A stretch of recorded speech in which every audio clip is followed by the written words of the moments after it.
Good morning सभी students. आज हम ऑडिटिंग की 3 टर्म्स हैं, बुक कीपिंग, अकाउंटेंसी और ऑडिटिंग, इनको एक्सप्लेन करेंगे। बुक कीपिंग जो प्राइमरी लेवल पे होती है, सबसे पहले होती है, उसको हम बोलते हैं बुक कीपिंग। बुक कीपिंग का मतलब क्या होता है? जब हम कोई भी ट्रांजैक्शन करते हैं, उन ट्रांजैक्शंस को सबसे पहले हम बुक्स में लिखते हैं, उसको बोलते हैं बुक कीपिंग। बुक कीपिंग का काम करने के लिए हमें ज़्यादा स्किल्स की ज़रूरत नहीं होती, ज़्यादा नॉलेज की ज़रूरत नहीं होती। एक जो सिंपल क्लरिकल वर्क करता है वो बुक कीपिंग का काम आसानी से कर लेता है। जब बुक कीपिंग का काम समाप्त हो जाता है, बुक कीपिंग का काम जब खत्म होता है तो किसका काम शुरू होता है? अकाउंटेंसी। अकाउंटेंसी का काम एक स्किल्ड व्यक्ति के द्वारा, निपुण व्यक्ति के द्वारा, योग्य व्यक्ति के द्वारा किया जाता है, जिसको इसकी नॉलेज होती है। जैसे सीए होते हैं, चार्टर्ड अकाउंटेंट होते हैं, जिनको अकाउंटेंसी के जो रूल्स होते हैं, जैसे डबल एंट्री सिस्टम होता है, उन रूल्स की जिनको नॉलेज होती है, वही अकाउंटेंसी का काम कर सकता है। अकाउंटेंसी में ट्रायल बैलेंस बनाया जाता है, profit and loss count, journal entries होती है, वो सारी अकाउंटेंसी में आ जाती है। यहाँ पे हम अपने फाइनल अकाउंट तैयार करते हैं, फाइनल अकाउंट्स तैयार किए जाते हैं, और इसके लिए हमें नॉलेज की जरूरत होती है। जो एक अकाउंट्स को प्रिपेयर करने की, अकाउंट्स को मेंटेन करने की जितनी नॉलेज की जरूरत होती है, वो अगर किसी व्यक्ति में वो नॉलेज है तो वो अकाउंटेंट कहलाता है, अकाउंटेंसी का काम कर सकता है। जैसे ही अकाउंटेंसी का काम खत्म होता है तो हमारा काम स्टार्ट हो जाता है ऑडिटिंग। ऑडिटिंग क्या होती है? जांच पड़ताल करना। जांच पड़ताल, जो हमने बुक कीपिंग में काम किया था उसकी जांच पड़ताल अकाउंटेंसी में होगी कि हमने यहाँ पे काम ठीक किया कि नहीं किया। जो अकाउंटेंसी में वर्क किया था वो काम, जो फाइनल अकाउंट बने हुए हैं वो सही बने हैं या नहीं बने, या जो फाइनल स्टेटमेंट है, जो किसी भी बिजनेस की फाइनेंशियल पोजीशन है, क्या वो ट्रू पिक्चर प्रस्तुत कर रहे हैं फाइनल अकाउंट्स या नहीं कर रहे हैं, वो काम किसका है? ऑडिटिंग का। ऑडिटिंग कब स्टार्ट होती है? जब हमारे फाइनल अकाउंट्स बनकर तैयार हो जाते हैं। एक फाइनेंशियल ईयर के समाप्त होने पर ऑडिटिंग का काम स्टार्ट होता है। ऑडिटिंग सबसे बाद में की जाती है, लास्ट में की जाती है। क्लियर है? बुक कीपिंग जो सबसे पहले की जाती है, जब बुक कीपिंग का काम समाप्त हो जाता है, फिर अकाउंटेंसी का जब काम समाप्त हो जाता है तो उसके बाद ऑडिटिंग की जाती है। ऑडिटिंग के बारे में क्वेश्चंस अरेंज होता है। Accounting is a necessity. Necessity word मतलब जरूरी है। जैसे हमें जिंदा रहने के लिए क्या जरूरी होती है? भोजन पानी की जरूरत होती है, तो उसी तरीके से अकाउंटिंग इज अ नेसेसिटी, वो जरूरत है हमारी। While auditing is luxury. Luxury का मतलब क्या होता है? विलासिता।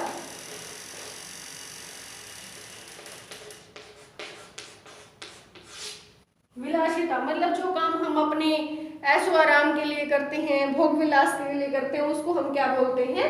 लग्जरी। ऑडिटिंग क्या है? लग्जरी है, और अकाउंटिंग इज ए नेसेसिटी। इसके नेसेसिटी से रिलेटेड कुछ पॉइंट्स हैं जिनको हम एक्सप्लेन करेंगे। सबसे फर्स्ट पॉइंट हमारा क्या है भाई अकाउंटिंग का? क्योंकि हर बंदे के पास क्या होता है कि लिमिटेड मेमोरी पावर। हर बंदे की जो सोचने की, याद करने की जो कैपेसिटी होती है वो एक लिमिट में होती है। वो सब बातों को याद नहीं रख सकता, इसलिए उसको किसका सहारा लेना पड़ता है? अकाउंटिंग का। वो अपने अकाउंट्स बनाता है, अपनी बुक्स तैयार करता है, अपनी बुक्स को मेंटेन करता है, ताकि अपना सारा रिकॉर्ड उसमें रख सके। दूसरा है knowledge of actual situation of business. जो उसका बिजनेस है, बिजनेस की एक्चुअल सिचुएशंस क्या है, उस एक्चुअल पोजीशन, बिजनेस की एक्चुअल पोजीशन क्या है, एक्चुअल पोजीशन को जानने के लिए हमें किसकी जरूरत पड़ती है? अकाउंटिंग की। एक्चुअल पोजीशन हमें कहाँ से पता चलती है? अकाउंट के फाइनल अकाउंट्स जब हम बनाकर तैयार करते हैं, वहां से हमें एक्चुअल नॉलेज का, बिजनेस की एक्चुअल पोजीशन का हमें पता चलता है। उसके बाद है प्रूफ इन कोर्ट। कोर्ट में हम क्या कर सकते हैं? प्रूफ कर सकते हैं। अगर हमारे किसी डेटर या क्रेडिटर या सप्लायर, जो भी अगर कोई थर्ड पार्टी है, वो हमारे ऊपर कोई केस वगैरह कर देती है, तो उस टाइम पे जो हमारा अकाउंटिंग रिकॉर्ड होता वही हमारे प्रूफ के रूप में काम आता है। क्योंकि प्रूफ कोर्ट वैसे किसी की कोई बात नहीं मानता, लेकिन प्रूफ के बेस पे कोर्ट में हम अकाउंटिंग जो हमारे फाइनल अकाउंट्स हैं उनको हम दिखा सकते हैं। जो हमारे डेटर्स और क्रेडिटर्स हैं, हमें डेटर्स और क्रेडिटर्स की नॉलेज हो जाती है। डेटर और क्रेडिटर्स में हम कहाँ पे शो करते हैं? बैलेंस शीट में, डेबिट और क्रेडिट साइड में। डेटर्स हमारी एसेट्स होती है और क्रेडिटर्स हमारी लायबिलिटीज होती हैं। हमें डेटर्स और क्रेडिटर्स की नॉलेज का कितने कितने डेटर्स हैं कितने क्रेडिटर्स हैं इनका हमें पता चल जाता है। Proof in case of insolvency, अगर मान लो कोई व्यक्ति इंसॉल्वेंट हो जाता है। इंसॉल्वेंट का मतलब क्या होता है? जब किसी बिजनेसमैन की जो लेनदारी होती है वो कम होती है और जो देनदारियां होती हैं उसकी एसेट से कई गुना बढ़ जाती हैं, तो उसकी सिचुएशन को हम क्या बोलते हैं? इंसॉल्वेंसी। तो वो कोई व्यक्ति इंसॉल्वेंट है या नहीं है उसका पता हमें किससे चलता है? जब हम फाइनल अकाउंट्स बनाकर तैयार करते हैं उस टाइम हमें पता चल जाता है कि वो व्यक्ति इंसॉल्वेंट हो चुका है, इंसॉल्वेंट हो चुका है, वो उसके जितने भी डेट्स हैं उनको पे करने में असमर्थ हो चुका है। कंपैरेटिव स्टडी, हम कंपैरेटिव स्टडी कर सकते हैं 2017 और 2000, यहाँ पे 17 का डाटा ले लेंगे, यहाँ पे 18 का ले लेंगे। अब मान लो डेटर्स है, क्रेडिटर्स हैं, स्टॉक है, तो हमें पता चल जाएगा। ऐसे हम इनकी आपस में कंपैरिजन कर सकते हैं कि 2017 में हमारे डेटर्स कितने थे, 2018 में हमारे डेटर्स कितने हैं, कितना हमें प्रॉफिट था, कितना हमें लॉस था, हमारे पास कितना स्टॉक था, और 2017 में कितना था, 2018 में हमारे पास कितना स्टोर है। इस तरीके से हम आपस में कंपैरिजन भी कर सकते हैं। लोन लेने में बेनिफिट होता है, हेल्प होती है बोरोइंग करने में। अगर मान लो किसी बिजनेसमैन को फाइनेंस की आवश्यकता होती है, जरूरत होती है, तो वो फाइनेंस कहाँ से अवेलेबल करेगा? अगर उसके पास अकाउंटिंग जो उसके फाइनल अकाउंट है अगर वो प्रॉपर तरीके से मेंटेन किए हुए, प्रॉपर अकॉर्डिंग टू गैप जो हमारा जनरल अकाउंटिंग एसोसिएशन जो प्रैक्टिसेस हैं उसके अकॉर्डिंग अगर हमने तैयार कर रखी हैं तो हमें लोन लेने में आसानी हो जाती है। टैक्स असेसमेंट, जब कोई भी बिजनेसमैन काम करता है, बिजनेस करता है, तो उसके बदले में उसको क्या होती है? इनकम होती है। इनकम मीन्स प्रॉफिट, तो उस प्रॉफिट के ऊपर उसको गवर्नमेंट को क्या देना पड़ता है? टैक्स। तो कहाँ से कैलकुलेशन होती है? टैक्स की कैलकुलेशन जो हमने अपना अकाउंटिंग सिस्टम बना रखा, फाइनल अकाउंट्स बना रखे हैं, वहां पे हम एक वर्ड यूज करते हैं नेट प्रॉफिट। जो नेट प्रॉफिट है उसके ऊपर टैक्स की कैलकुलेशन की जाती है। सेलिंग में मान लो किसी बिजनेसमैन को अपना बिजनेस सेल करना है,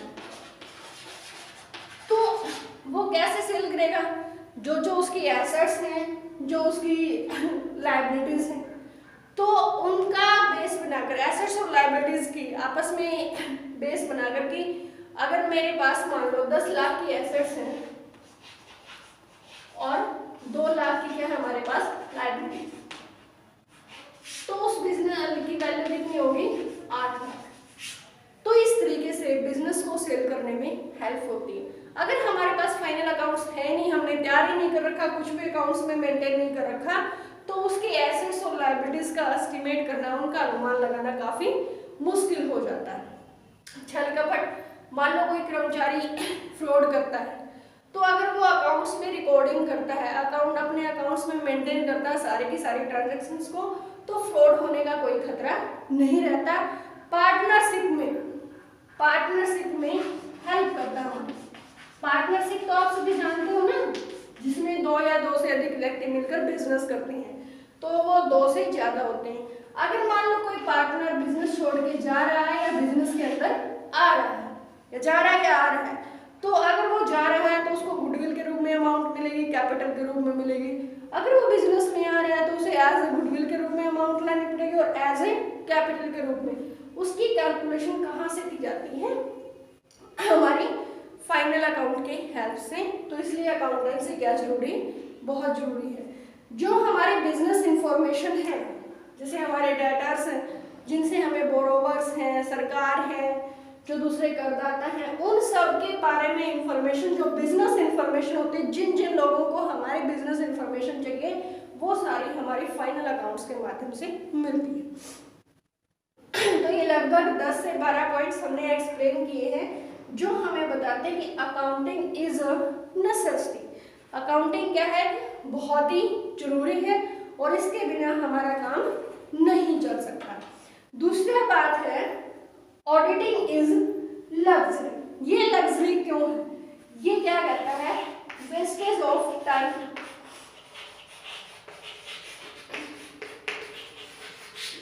ये वेस्टेज ऑफ टाइम क्यों कहता है कि जब हमारे फाइनल अकाउंट्स बनकर तैयार हो जाते हैं, किसी भी फाइनेंशियल ईयर के फाइनेंशियल अकाउंट बनकर तैयार हो जाते हैं, उसके बाद हम क्या करते हैं, ऑडिटिंग करते हैं। तो ये क्या है, वो तो साल बीत ही चुका है ना, वो ईयर तो कंप्लीट हो चुका है, जो भी उसमें होना था, हमें प्रॉफिट हुआ या लॉस हुआ वो हो चुका है, लेकिन उसके बाद अगर हम उसकी ऑडिटिंग करते हैं तो वो क्या होता है, वेस्टेज ऑफ टाइम। दूसरा क्या कहता है, wastage of money. Wastage of money का मतलब क्या होता है कि जिस ऑडिटर की हम अपॉइंटमेंट करते हैं, उस ऑडिटर को हमें रेम्यूनरेशन के रूप में एक बहुत बड़ी मात्रा में रेम्यूनरेशन देना पड़ता है, क्योंकि जो ऑडिटर होता है वो हमेशा एक्सटर्नल होता है। तो जब अगर हमें ऑडिटिंग करवानी पड़ती है तो हमें मनी की भी वेस्टेज यूज होता है हमारा। उसके बाद थर्ड है इसमें वेस्टेज ऑफ एनर्जी। अगर हमें ऑडिटिंग करवानी होती है तो जो हमारे वाउचर्स हैं, जो डॉक्यूमेंट्स हैं, सारे date wise, according to date wise, मान लो जो 1 तारीख को, 2 को, 3 को, ऐसे हमें डेट वाइज सभी डॉक्यूमेंट्स को तैयार करके रखना होता है। इसलिए हमारी बहुत सारी एनर्जी इन्हीं कामों में वेस्ट हो जाती है। हमें डेटर्स की लिस्ट बनानी पड़ती है, क्रेडिटर्स की लिस्ट बनानी पड़ती है। इस तरीके से हमें अपने जो अकाउंटिंग रिकॉर्ड होता है उसको एक प्रॉपर वे में, एक सिस्टमेटिक वे में मेंटेन रखना पड़ता है, जिससे हमारी एनर्जी की वेस्टेज होती है।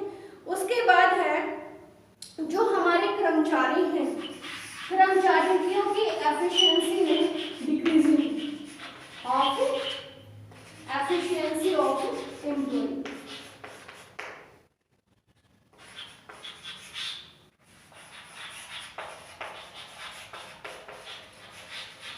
ये ऐसा क्यों कहता है कि जो हमारे एम्प्लॉयज हैं उनकी एफिशिएंसी पे डिक्रीजिंग होती है। मतलब अगर हम उनके द्वारा बनाए गए अकाउंट्स का ऑडिटिंग करवाते हैं तो वो ऐसा सोचते हैं कि जो हम काम करते हैं, हमारे काम करने की एफिशिएंसी के ऊपर सवाल उठाए जा रहे हैं, इसीलिए क्या किया जा रहा है, ऑडिटिंग किया जा रहा है। इससे क्या होता है कि जो हमारे ऑडिटर साहब होते हैं, ऑडिटिंग करने आते हैं, अगर उनको कहीं कोई भी प्रॉब्लम आती है तो वो क्या करते हैं, बार बार एम्प्लॉयज से वो इंफॉर्मेशन मांगते हैं। एम्प्लॉय से क्या मांगेंगे, इंफॉर्मेशन मांगेंगे। और जब कोई भी एम्प्लॉय काम कर रहा होता है उसके बीच में वो इंफॉर्मेशन उनको कहाँ देनी पड़ेगी, ऑडिटर को देनी पड़ेगी, जिसके कारण उनके काम करने की एफिशिएंसी कम हो जाएगी। जितनी पहले थी ना उससे कम हो जाएगी, क्योंकि बार बार ऑडिटर के द्वारा उनसे टोका टोकी की जा रही है। इररेलेवेंसी ऑफ ऑडिट। ये इररेलेवेंट है, ऐसा कोई जरूरी नहीं है कि ऑडिट करवाना ही जरूरी है, कि वैसे भी इररेलेवेंसी सी मानी गई है, इररेलेवेंट टाइप का इसको माना गया है। इररेलेवेंट क्यों माना गया है, क्योंकि जब ऑडिटिंग की जाती है, हमारे अकाउंट्स की ऑडिटिंग की जाती है, उसके बावजूद भी हमारे जो अकाउंट्स हैं उनमें छोटी मोटी जो कमियां होती हैं, जो त्रुटियां होती हैं, एरर्स जो होती हैं वो भी रह जाती हैं। ऑडिटिंग के बाद भी उनको हम दूर नहीं कर सकते, ऑडिटिंग में भी वो पकड़ने में नहीं आ जाते। कुछ ऐसे त्रुटियां हैं जो ऑडिटिंग के बाद भी रह जाती हैं, इसलिए हम इसको क्या मानते हैं, इररेलेवेंसी ऑफ ऑडिट। ये हमारा क्वेश्चन बनता है इस चैप्टर में से, accounting is a necessity while auditing is luxury. और ये तीनों मीनिंग है बुक कीपिंग, अकाउंटेंसी और ऑडिटिंग, इनको अच्छे से